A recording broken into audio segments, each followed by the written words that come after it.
What's up, Buttercup? Welcome back to my channel. Today's nonfiction book review is Sound of the Beast, the complete head-banging history of heavy metal by Christie. I have my notes, so I will be looking down somewhat often. I'm not a professional public speaker, apologies, but I will do my best. However, I needed to write down a lot of notes. I think we're at like 15 pages or something like that. So buckle in, because it's all about heavy metal today. But before going into the review and the discussion of heavy metal in general and the book, please note that this nonfiction book was published in 2004. So there have been 20 years of heavy metal history not included. I think based on several reviewers not particularly happy about the book, that they didn't realize it stops around the early 2000s, and they just simply didn't look at the publication because they were complaining. Yeah, I'll say they were complaining that there wasn't anything about the 2010s. Yes, this was published in 2004. Just keep that in mind. I gave this book 4.5 stars, rounded up to 5 stars on Goodreads. I don't usually rate nonfiction, but this was very enjoyable and I learned a lot. I'll read the short blurb because it's 100% accurate to the book, and then we will get into the details. In this first ever atlas of the heavy metal phenomenon, Christie delivers a bird's eye view of this dark and forbidden music. The ultimate headbanger history, Sound of the Beast, reveals tales of concert hysteria, courtroom drama, and musical triumphs with interviews with Black Sabbath, Metallica, Morbid Angel, Megadeth, Twisted Sister, Kiss, Slipknot, and many others. Genre boxes explaining black metal, power metal, thrash metal, new metal, and more. More than 100 rare unpublished photos, and a 30-year graphic timeline of metal milestones, hilarious metal lists, and the 25 most original recordings of all time.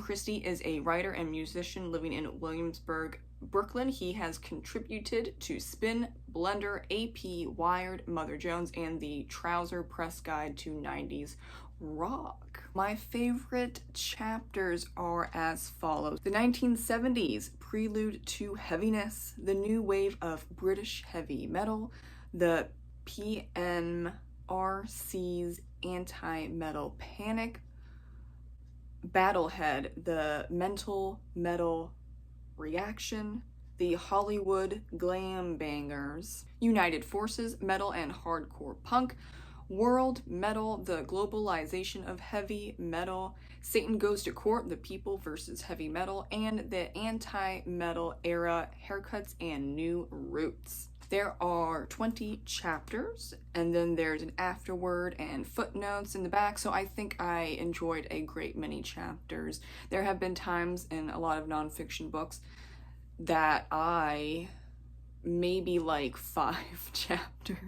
I'm not saying that the other chapters are bad, just like, for example, I'm not interested in black metal and I'm not interested in death metal. So those ones are like, okay, good info, but I didn't enjoy them. I've tried black metal and death metal, they're just really boring. Yeah, so I know about those two subgenres. I am happy that I read the history of them, but they're probably not going to stick in my mind. The other ones that I read off, those were really, really interesting to me personally. I forgot to mention in the beginning, but I love the cover. It's based on an old classic Christian piece of art. Here's a zoom in. It's very metal. I mean, look, you say that Christianity isn't metal. Well, it kind of is. Have you read the Old and New Testament? Yeah, you know what I'm talking about. Thank you. Though I do want to just say that this... Oh, okay. See, I mentioned Christianity is actually metal and the gods were very upset. As I was saying, this book is actually used because it's out of print physically. And I'm not sure why. Maybe because it's 20 years old and they've deemed it as not relevant anymore. I get it in a way. But like I said in the beginning, just know that it was published in 2004, and I think it does a great job because it starts in the late 60s.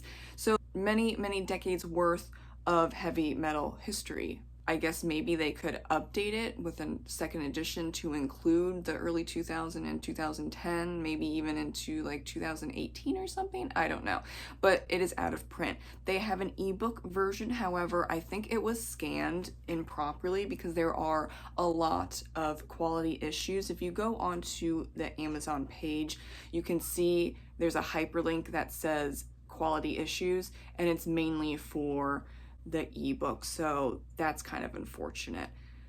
If you can find a used copy, I highly suggest you do so because it's out of print, and I would find it way more annoying to buy an ebook for like $10.99 or something, and it's just full of formatting issues. Yeah, I just prefer a yellowish version. It's yellow, it doesn't smell. I have to keep an eye on it because yeah, the pages could easily turn into a weird mildew, mold type of thing that just naturally happens with poor quality paper or someone not taking care of the book. So I do have to watch it, but I'm really hoping that it's just like poor quality paper and it's not molding or mildewing, but we'll see in the future. Anyway, I loved the history about Black Sabbath, Ozzy, Judas Priest,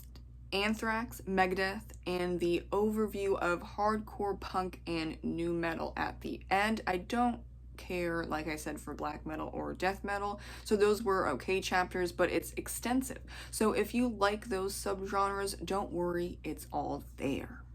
I also really enjoyed reading about the censorship against heavy metal. I spoke about it on my channel about 2 years ago and talked about Dee Snider's involvement alongside Frank Zappa and John Denver, who testified against the involvement of the government and music. It didn't fully work, but I think it would have been worse if they didn't testify at all, so shout out to those 3 people. The video I'm referring to is about being very careful about what you think about censorship and supporting it in art. Yes, that is very contentious, but at this point in this particular situation, the government was pushing heavily on the record industry to tone things down and to do other specific things. So yes, that is actually a bit of an issue. And that's what we're talking about when it comes to actual censorship. What came out of this in particular, I'm just talking about the PMRC and heavy metal. The record companies came to an agreement with PMRC and the US government of putting those stickers on the albums about parental advisory, and that just made people want to buy them more. So that particularly didn't really help, but that's fine. I'll get into that a little later. I do want to add that these people in the PMRC, specifically Parents Music Resource Center, weren't all conservative or religious. Oh no, Tipper Gore ran it, and that's the ex-wife of Al Gore. The PMRC blamed everyone but crappy parents for bad parenting. And how can we protect the children? How about parents? I'm looking at you. You can protect your own child. It's not a musician's issue that your kids hate you and hide the fact that they're listening to Anthrax, okay? That's completely on you. I didn't have this issue. It ain't hard to understand that you can talk openly to your kids about many things, arguably all the things. but also about your thoughts, feelings, fears, likes, dislikes, etc. on music, and specifically heavier music. The more you try to push kids and teens away from something, the more likely they will rebel. Happily, the PMRC disbanded after the late 1990s, and the world hasn't fallen victim to heavy metal and Satan. What a revelation. Though I'm sure there's some Christians out there that would say otherwise, but it's not the heavy metal that's the problem lately. So hop off your high horse. I've seen quite a few reviewers not happy, to put it lightly, not happy, that there's a lot of information on Metallica. So if you don't like that band, maybe this isn't the book for you. I'm fine with them, but I can take them or leave them. It's kind of hard to get me to hate music or a specific artist or band. So I didn't mind all the Metallica talk simply because they put themselves out there a lot, especially Lars Ulrich. He's just all over the place, right? So they've always had interviews to pull from, and this book has a lot of quotes from interviews, so makes sense. There's also just a lot of history to write about Metallica, not just because they talk about all the things all the time in interviews and podcasts and all that stuff, but also they have released a lot of albums, and they have done many live concerts, so it makes sense. If someone has, and I'm just throwing out numbers here, okay? If someone has 10 albums and another person has 4 albums, that automatically means there's more info, there's more examples, there's just more stuff with the band that has 10 albums versus the band that has 4 albums and then they broke up and like we've never heard from them again. I can't fault them. They're probably in the top 5 metal bands people think about because they're everywhere, and that's including people that aren't interested in metal at all. But ask just a lay person, what's the first, second, third metal band that you can think of, or you want to get specific heavy metal band that you can think of, they're probably going to say Metallica, and then they'll probably say Black Sabbath. But that's a very great response. Black Sabbath all the time. Say that first and then just follow everything else up and you'll be golden. Now, before people come at me in the comment section about me being just fine with Metallica, I have listened to many of their albums. My husband really enjoys them. They're rough, but not in a good way. Many songs across many albums, I can kind of sorta hear James Hetfield, but I can't hear him singing as well as, let's just say, Slayer, and the album that Slayer created with Rick Rubin. Crisp, organized, fantastic, rough in a way that we're talking about the topics of the songs. It's right into your chest. Like, you can be rough, but you can also be clean and organized. That's also the same with Megadeth. I actually prefer Megadeth over Metallica, not because I'm on any which side.